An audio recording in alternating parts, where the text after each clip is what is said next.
Okay, Roger. Do you run Grafana on your servers so you could check out, all of their uptimes and performance and all that shit?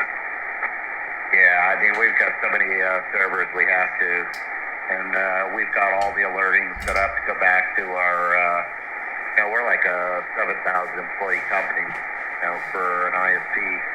So we've got pretty good monitoring on the back end. Almost everything's, when it starts with the K, can't think of the name of that, but most of it's all going back to Grafana, and even our Linux servers have file beats on them, and we're sending logs with topics back to Grafana as well. So yeah, it's a lot to try to maintain. So automating all that shit, getting it into Grafana, really makes a big difference. Absolutely. You're talking about Kubernetes? Well, we run that with OpenStack, but I can't think of the name. There's another program we use that moves the files other than file beats. Is it like some kind of an FTP host or something? No, it works more like file beats.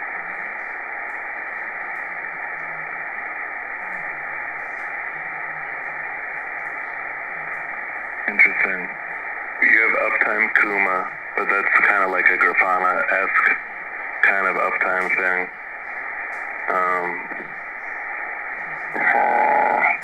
Yeah, I'm not sure. I'm blanking out too, I guess. Yeah, we've got some pretty good data scientists in the company that, just has really streamlined some of the dashboards that we use on Grafana. We were getting some massive attacks on our DNS clusters. We've got some pretty big DNS clusters almost in every single one of our markets. And we got those monitored here last month, and man, what a difference it made. We were able to track down, all the details on where we were getting attacked and which specific servers. And yeah, man, what a difference it made. Roger. Well, I'm in the telecom industry, but on the infrastructure side, so it's a little bit different. Where they're laying all the fiber and doing all the engineering and stuff to run like distributed circuits and stuff with different, like 10G pounds and all of that. So I guess when it's all done, then you guys basically overlook at the. Is that kind of what you're doing? Is just monitoring an existing network? My team, we actually maintain DNS infrastructure, DHCP infrastructure, all the DOCSIS provisioning, and almost, I'd say 95% of all of our OpenStack instances, all of our virtualization is done in OpenStack. It's kind of a custom-made spin-off of OpenStack, and so we're maintaining most of the virtualization and a lot of the legacy stuff. Like anything I've done in the last 11 years, I've never been able to shake. I still have to perform everything I've done since I've worked for the company.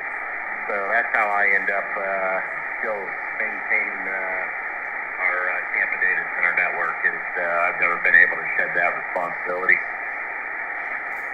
Yeah, smart. That's a good way to stay employed.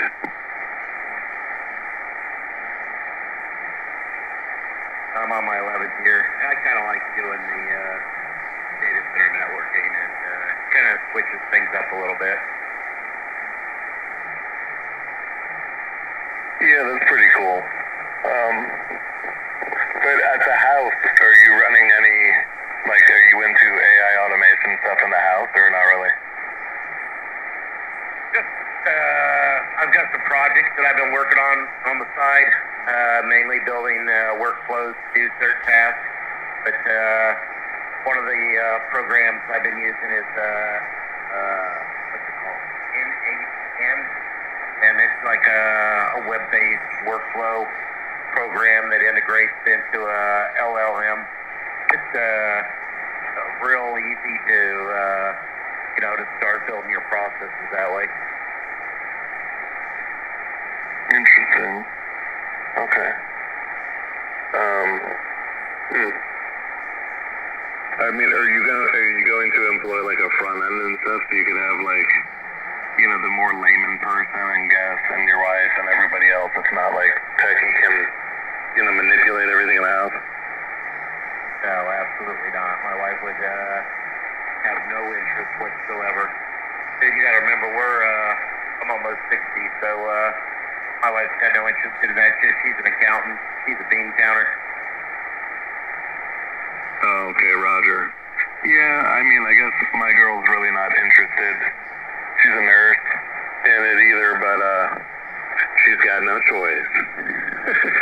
So, it's funny, I have automations to suppress a lot of the automations because, sometimes they just get kind of annoying, I guess. Like I have all of the PTZ cameras around the house. So I have bunch of PTZs, fisheye in the great room so I could see like every entrance of the house, and then a bunch of motion sensors outside. And when those get tripped, then the PTZs automatically flip over to that area and stuff. And then it'll run an analysis on what it sees, and then run that through the TPU. And it'll, can see the difference of a person or an animal, what kind of an animal, truck, car, all of that shit. And, and then it just tells me where out on the property it is and all that. And then I have like the automatic plotting for my what is it, a LiDAR little sweep mopper thing. So it does like a LiDAR around the house, and then I bring that and I made like a 3D render of the house, so then I could just click somewhere and then it'll just go send that little thing over there and clean that area or whatever the hell, just a bunch of boring shit. That's actually pretty cool, especially using the fisheye to give you a nice 360 view. Now, it's been years since I've done. I remember doing the fisheye stuff when it first came out back in the early 2000s. So I haven't been around that technology in a while, but I remember years ago you used to have to stitch those together. So I'm guessing now there must be software that just automates that whole process, makes it a little more seamless. Yeah, so it's 4 cameras. And the person that said Mike, I'm not Mike. Everybody thinks I'm Mike, dude. It's very bizarre.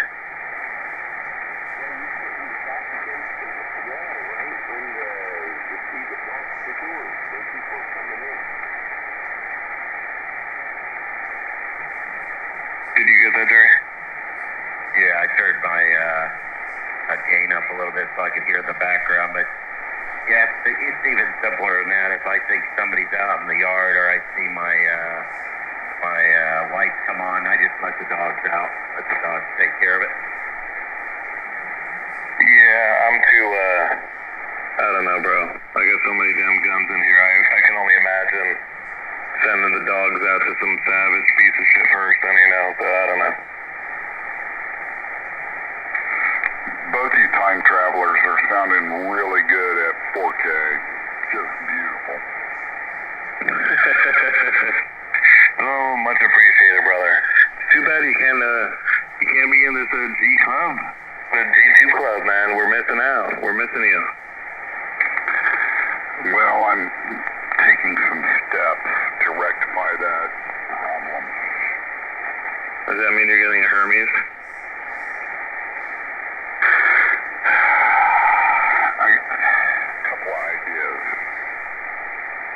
I told him to look at that new 20-watt version and set up a POTUS station like that. That would be kind of fun.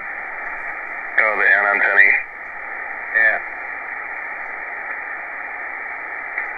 Well, I'm probably probably going to get another G2. Oh, well, you know what's great is that there's enough people that it's literally like Chinese to them and they completely don't understand it. So I'm so sure you'll find a pretty good deal out there. Yeah. Hey, Christian. I think I shared this earlier, Jerry down on 05, but yeah, the problem excuse me, I had a cough. The problem I'm running into is, as far as doing non-POTA base station work, is the noise reduction on the DX10. As good as it is, I can hear them, no problem. I can hear them, but I can't make them out. And so the clarity issue, NR2. And, you know, I'm just at that point to where I'm like, I really regret selling that G2.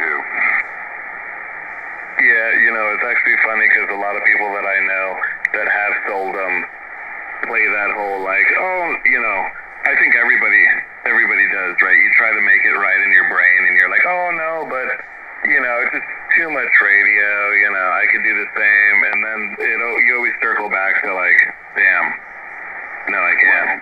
And I put it to the test the other day against my Hermes, dude, and it's just, the receive on this thing just blew the Hermes out of the water, bro, and I got them side by side.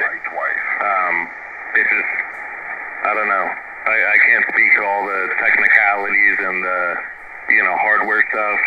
Jerry could probably speak to half of it, but it's a special machine, dude. And the other thing that a lot of people don't know is that there's a PCIe connection inside of the Saturn board. So you could actually turn this thing into an Andromeda. If you're, you know, heart desired, you could actually run x86 and x64 off of this, and you wouldn't have to run Linux. So it's kind of future-proof in that regard. Oh man, yeah, I got it bad. I'm hankering for another G2. I'd like to find some old codger that can't figure it out that's willing to peddle one for like $2,800, you know? Oh, 100%. Just go on to the, you should be on the Anon Facebook page, and you'll see people on there all the time just like, oh. And I think it's still new enough that people are still willing to pay, you know, $200 less or whatever. But it's coming to the point that I think here soon you'll be able to get one, you know, 3Gs, 2800 should be feasible. Yeah, if you hear one or see one, let me know. I'm thinking about sending those guys an email and telling them to ship me another one. Yeah, I probably wouldn't buy it new because of all of the ones that, well, it's a catch-22, right? So if you don't buy it new, I doubt that the warranty is transferable, but I'll also tell you that the warranty probably isn't worth a damn much anyways, unless it, you know, completely has some catastrophic failure that, you know, had nothing to do with yourself. Because you're still going to pay $400 to send the shit back and get it back, which is absolutely ridiculous. You know, anything else that I've purchased, like my Wilson Combat, STI guns, all of that shit, there's a reason you pay $5,000 for that stuff. You know, it's because they just RMA it, they take it back, and whatever, and that's kind of a big miss to me, to be honest. Yeah, copy that. Wilson Combat fan, huh? Oh, absolutely, yeah. I've had them all. Wilson Combats, Les Bears, Nighthawks. Yeah, and the reason I've landed always back on a Wilson is it's the Ritz-Carlton of, you know, 19 and 2011. You know, I got stories from Wilson, so I got, you know, I have a CQB Elite, or I had a CQB Elite, and then I sold that just because I'm not really into 45. So then when I saw that they got into the 2011 market, dude, I was like, ooh, I gotta get back into it. So So I was looking at the Nighthawk GRPs, and then, Wilson's offerings. And there goes my antenna. It's too hot. I got to switch antenna. Yeah, copy that. I used to competition shoot with a Wilson Combat.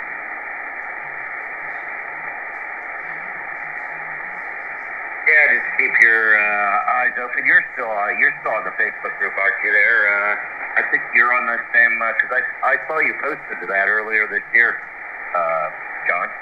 Yep, absolutely, Jerry. I haven't canceled anything, and that's probably to my own chagrin. But man, I'll tell you what, I got a bad.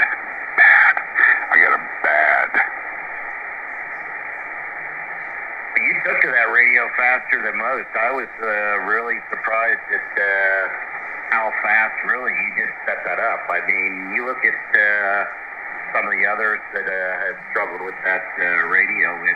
They didn't make near the progress or have near the understanding that you did, after you got that radio set up and dialed in. Yeah, well, first of all, I appreciate that. Whenever I put my mind to something, it's going to be done. It's just, am I going to get it done now? Am I going to get it done in 2 days? Am I going to get it done in a week? The point is, I got it done. And the thing is, I have everything here. I've got the PC, I've got the Euphoria 204 HD card, I've got the TLM 103 mic, I've got, the ATF, I've got the Lux, I've got, I didn't pedal any of that stuff. But literally, if I got another radio, all I'd have to do is plug it in and get it on the air. Yeah, all the do's and don'ts at this point as well. Covered, let's say, a good portion of that. Yeah, I wish there was a way, like the radio that Nick bought off of me, the G2 that he got. I did the backup. I did everything. I put the ferrites on the board. I did everything, and so it would be a no-brainer for me to do it.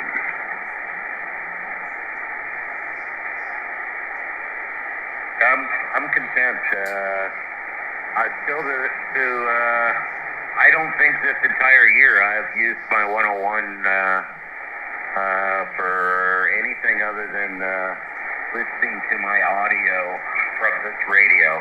Ain't that a shame that 101D is sitting right underneath the D2 and all it's used for is to hear my audio. Yeah, copy that. And the thing is, you'll probably part with the 101D at some point, and it is an awesome radio. I mean, it really is a nice radio. In fact, when I set up my DX10, my ATS, and my Lux, I left the shelf bare just for a G2, if you know what I'm saying. Yeah, I get it. Yeah, I don't know that I'll part with it. I'd like to see Yaesu come back and fix some of the problems with it, or come out with something that will top this, and then maybe use that for a backup and have something different to play with. And I just can't break away from it. It's just the perfect go-to. Does everything you want it to, and look at tonight. The band couldn't see any noise here from all these storms, and I don't hear any of the snap, crackle, pop in the background. Both you and Christian are, you've got such big signals here. I just lower my RF gain, and I don't hear nothing in the background. Yeah, copy that. Yeah, that's the one thing I miss.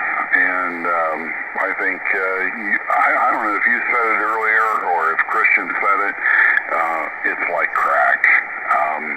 That receive audio is everything, man.